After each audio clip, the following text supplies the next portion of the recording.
Weekly news, Amazon cars. Been a glorious, well, it's actually been a pretty glorious 3 weeks now here. But chill, that east wind coming straight in on the coast has kept the temperatures down pretty nippy. But glorious walking weather. And what's happened? Well, John's car is going to get picked up and taken back to the West Country for him. So that should be out of the workshop, which will be nice to see that being used as a daily hack again. Emma will take it out for its final drive today to go and do the weekly shopping, and then we'll be done with that. Much likewise fashion, Jim's 220. So earlier this week I recorded a little clip about Jim's 220, so here it is. Very efficient week actually, work on it. So first of all we did the conversion from M40 to an overdriven car, then we did the front suspension setup, and now I've just finished fitting an ATB to the axle. Let's just have a quick look at the bits.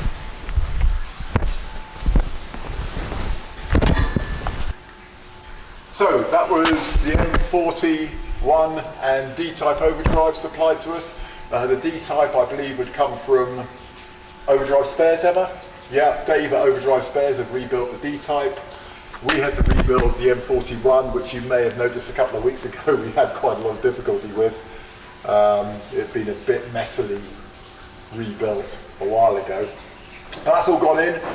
We couldn't take it out on the road because there's no seat back in the driver's seat. However, on the ramps, very quiet, went through all 5 gears.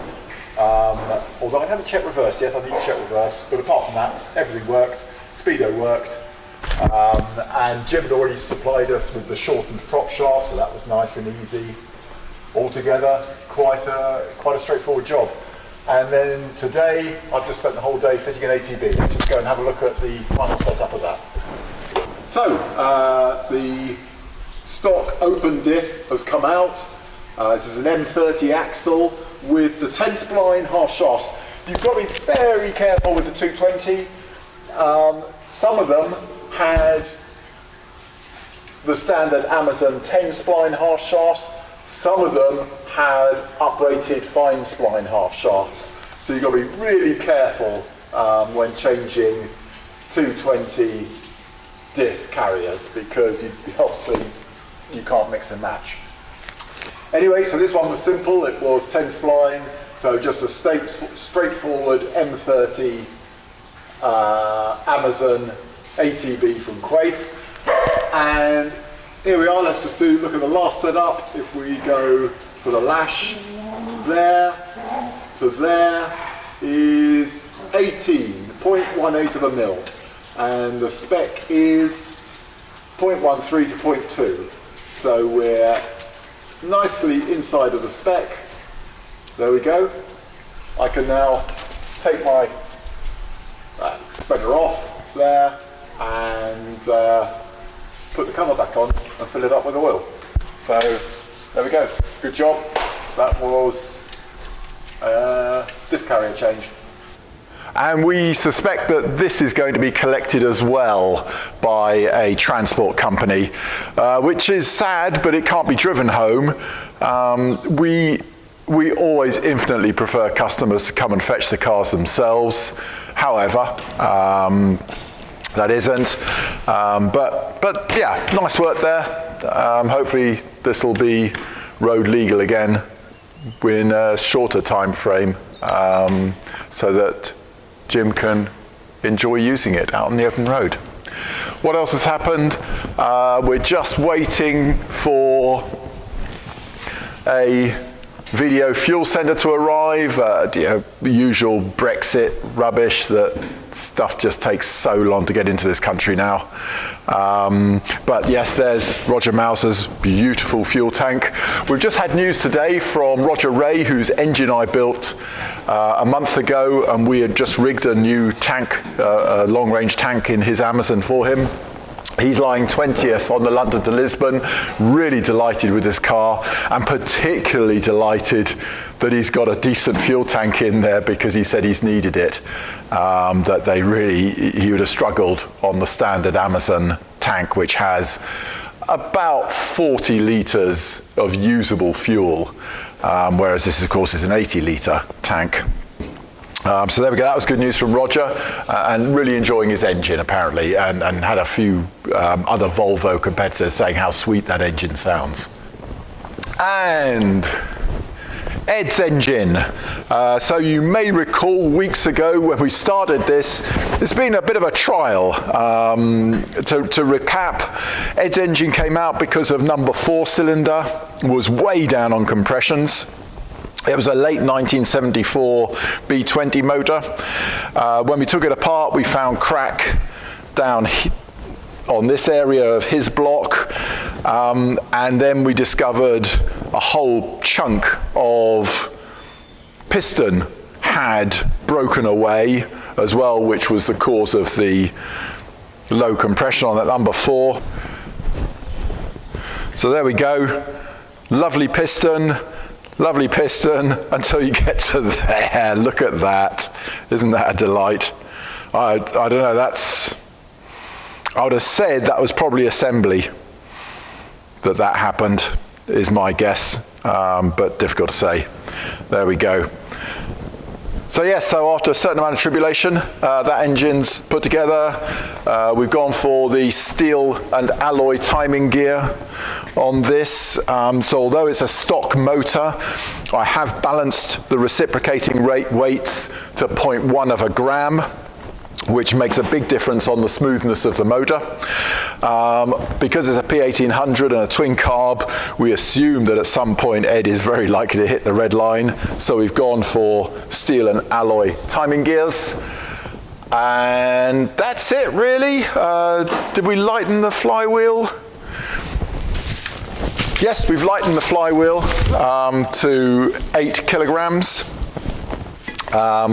Which doesn't really, you won't notice that on idle, but it'll certainly make the engine spin up faster when you accelerate. And what else? Nothing else really. That's going to be fairly standard after that. So hopefully we'll start loading that in to the P1800 tomorrow. If I just get on and do the job now. Finish building it. What else? Well, as you probably saw last week, we were out as guests of John Pearson at the ATB Classic Car Racing meet at Snetterton, and since then we've been having a chat about cooling systems. And because he had to retire from the second race, sadly, with cooling issues, and he's going for an aluminium radiator, expansion bottle, and the big diameter hoses and thermostat housing rather than his original 63 narrow diameter hoses and stat housing.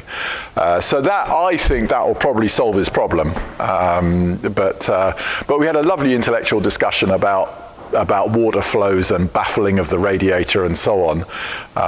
It's enjoyable when we are made to think back at first principles by our customers rather than just going for a stock answer of, oh, make it multi-core, which isn't necessarily the answer at all.